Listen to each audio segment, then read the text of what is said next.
Hi, everyone, and welcome to the Music Teacher Mastermind Podcast. My name is Jaclyn Mrozek. You can call me Jackie, and I will be your facilitator today. So this isn't a regularly scheduled episode. I decided this morning to put together a bonus episode to share something really fun with you. Yesterday, I posted a glimpse of my happy birthday project on Instagram, and the feedback has been amazing. I've gotten so many messages. So I figured I would just take advantage of having this podcast platform and explain exactly how I do it. And if you would like to take your own spin on it and maybe incorporate it into your own studio. First, let me share a little bit about my studio setup. I run 7 group classes and I teach 16 private lesson students. My group classes are about 50 minutes long, while my private lessons are 45 minutes. So with multiple recitals and evaluations throughout the year, it always feels like we're working towards something because we are working towards something all the time. What I decided to do, and I actually started doing this years ago before I started group classes in my studio, is incorporating 4 performance classes. So 1 during each quarter. And I believe that it's important to mix up the usual lesson format and give private students a taste of the group experience, which I dive into more detail on performance classes in episode 9, if you want to go back and take a listen. But the goals of these classes are to help students practice performance etiquette, they ease pre-recital nerves, and make piano playing a bit more social of an activity. Plus, I'm just going to throw it out there, it gives me a much needed break to prevent burnout. So this is how I break it down throughout the year with performance classes. The private lesson students, they usually join another existing group class, or I combine enough private lessons to create their own group class. And I do one in October. And that's more of an icebreaker session. So think ensemble introductions, performance etiquette, some fun musical games, listening etiquette. So my second performance class is in December, and that is prep for the recital. Sometimes all we're doing is just talking about the recital and performing our pieces, and that's totally fine as far as I'm concerned. The fourth one is in April. That is the same kind of idea as the December one, except it's for our spring recital. And usually we have some ensembles or duets in that one along with the solos. So those we have like no fun activities. It's just playing, which is fine. I have no problem with that. But going back to my third one, that one's in February, and that is my happy birthday project. And that is what I want to share with you today. So January is my lightest month out of the whole year, even more so than summer. The way that I look at it is it's a perfect time to hone in on technique, getting back to the method, getting back into routine, because we all kind of lose that routine a little bit. We address any gaps, reestablish, all that stuff. But since I have a hard time sitting still too long, I found a fun focused activity that fits, it takes 5 to 10 minutes of a lesson. And that is teaching them how to play Happy Birthday.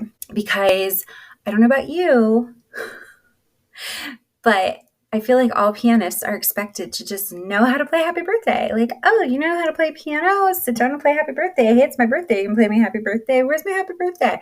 Everybody thinks that we should know how to play Happy Birthday. And I'm going to go ahead and just share real quick that I didn't come up with this on my own at all. I actually was listening to Christina Whitlock's podcast, the Beyond Measure podcast, and I looked it up. It's episode 28, and it's titled Cheers to My Happy Birthday Obsession, because Christina is super obsessed with the whole happy birthday thing too. And when I listened to her podcast, I was like, oh, I have to do this. This has to happen. And after the episode, I reached out to her. I sent her an email, and she ended up recommending a resource by Amy Chaplin from Piano Pantry that is called Happy Birthday by Ear. This resource breaks the melody into 4 parts and guides both the teacher and student through audiating, memorizing, and even creating their own chord patterns for Happy Birthday, which I think is so cool. They get to put their own flair on it. And in my studio, I call it the Happy Birthday Packet because that's just how my students recognize it. But the Happy Birthday Packet is the Happy Birthday by Ear resource from Amy Chaplin. I will put both Christina's podcast episode as well as a link to Amy's Happy Birthday by Ear resource in the show notes if you want to take a look at those. Okay, so here's how it works. In January, I break the song into manageable parts tailored to each student's age and level. So each week, they're responsible for learning a new section. I usually start with the right hand melody. They have to have the whole right hand melody memorized, and then we add in the left hand chords. Once they kind of have that foundation, then we start experimenting with inverted chords, breaking them up, trying out different patterns. Let's do an introduction. Let's do a different ending. Let's do all kinds of different things so that they can mix and match what they like.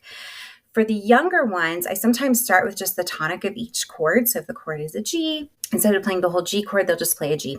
And then if we're moving to a D chord, they'll just play a D. And then that way they can keep their hand in the same place. They don't have to move it all over the place. I do have to admit, most of the kids, when it comes to the introduction and the ending, I'm just going to throw this out there. It doesn't matter how many patterns I show them. Almost all of them want to do their arpeggios because it's just so much fun. So usually it's arpeggios with the pedaling because arpeggios are super cool. But I do try to encourage them to mix it up. Sometimes I require them. I'm like, oh, can you do this without creating a bunch of arpeggios? Which is always a fun little challenge for them too. And every year they do build on what they did previously. So we try to change it every time.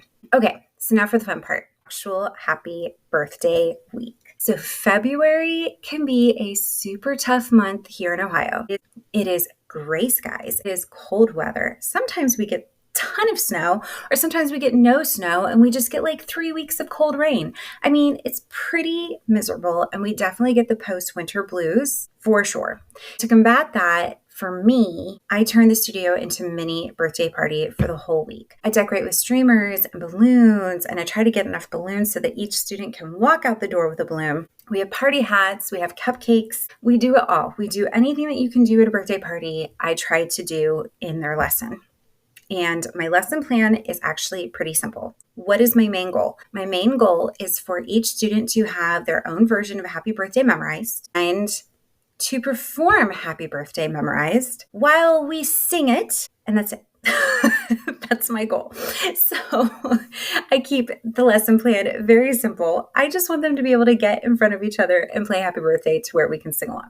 So for every age group, I always have an activity waiting on the table as they come inside. So it's class time. Everybody's coming. Oh, they see balloons. It's so shiny and exciting. We're so happy. Right now, what I've been doing the past few years is I have a bunch of little mini heart erasers because it is Valentine's week. It always usually ends up being right around Valentine's Day. So I have these heart erasers, which I snagged for just a few bucks on Amazon years ago. And I have a find the symbol worksheet. And I just adjust the activity where instead of them writing the answers, they have to stack the answers. Like if they find 5 quarter notes, then they need to stack 5 erasers on top of each other, that kind of thing. That's always a lot of fun. They really enjoy it. And I do these for all the ages. I mean, we're talking like the preschoolers through the high schoolers. They all like that one. That's super easy as they come in, they sit down, they complete the eraser activity while I explain the lesson plan for the day so they know what to expect. And then we move on to our main performance activity where they're playing Happy Birthday. Depending on their age, I might provide a coloring sheet to accompany the listening exercise. So as the other students are playing, the younger kids have something to do with their fingers and they just go ahead and color. The older students, they are very interested in what their peers came up with and what they're doing, especially if they've been around for a while and they've done this for a few years.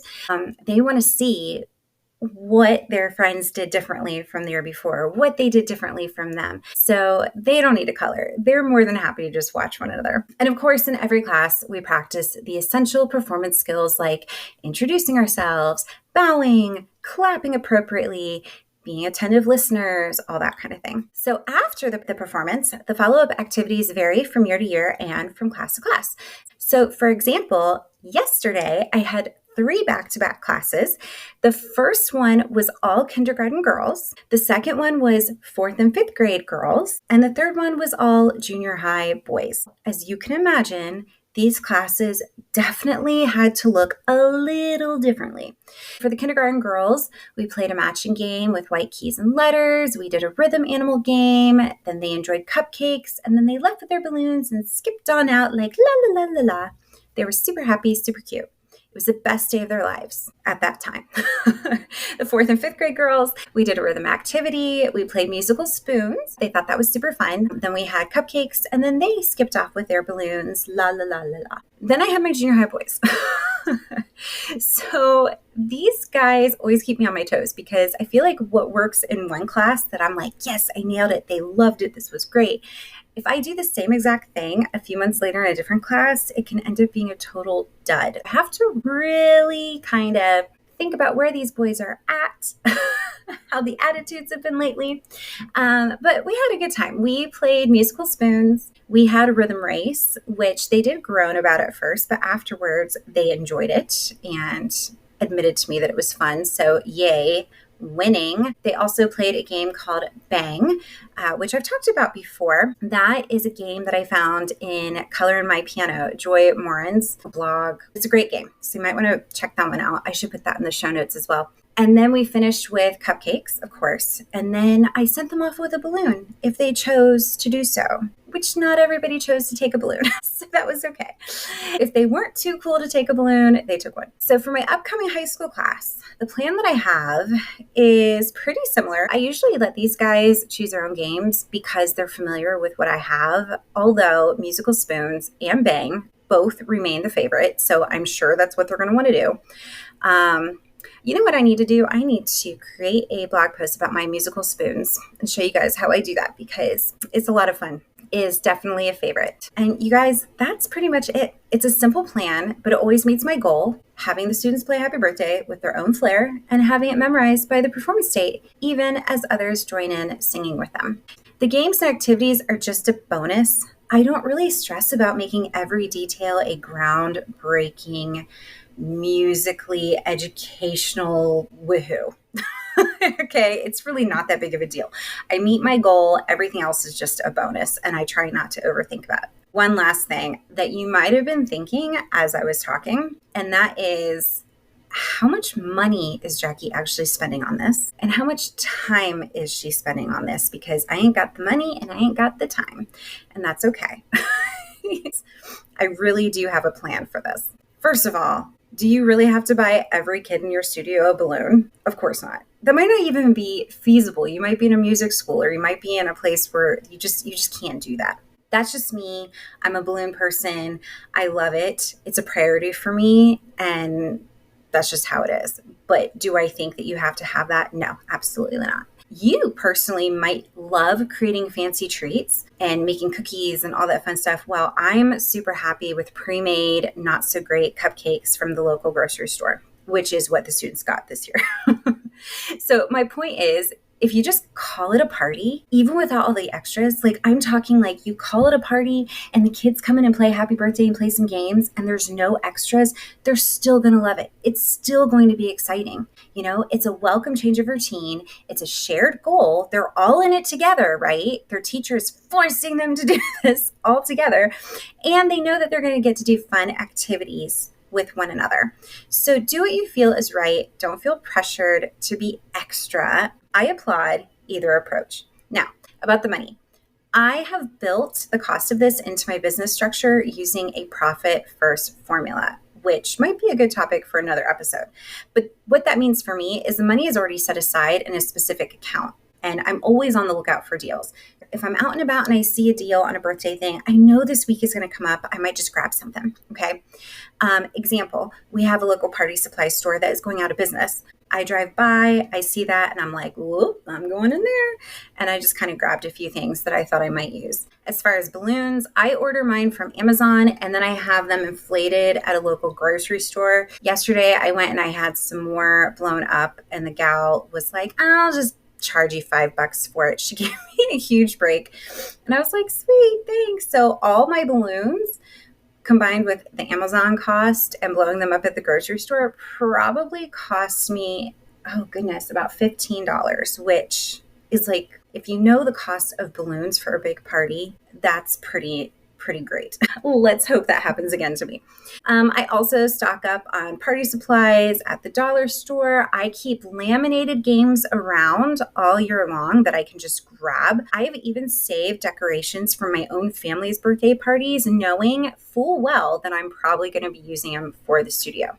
And last year, I had a student even bake all the cakes for the classes. So she baked a little mini cake for every single one of my classes. How cool is that? And then, like I said before, this year, I just picked up some cupcakes from a local grocer. But listen, if you don't have the extra funds for all that, you haven't set it aside, you haven't planned it out, or maybe you just want to do this on a whim, don't worry about it. Just play the song, enjoy some games, call it a win. You don't need the Pinterest perfect extras. And that, my lovely teacher friends, is my happy birthday week.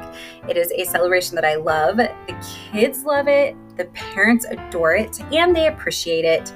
And it's always a big win. Thank you for joining me on this bonus episode. And as always, keep teaching, keep loving, and keep practicing. Take care.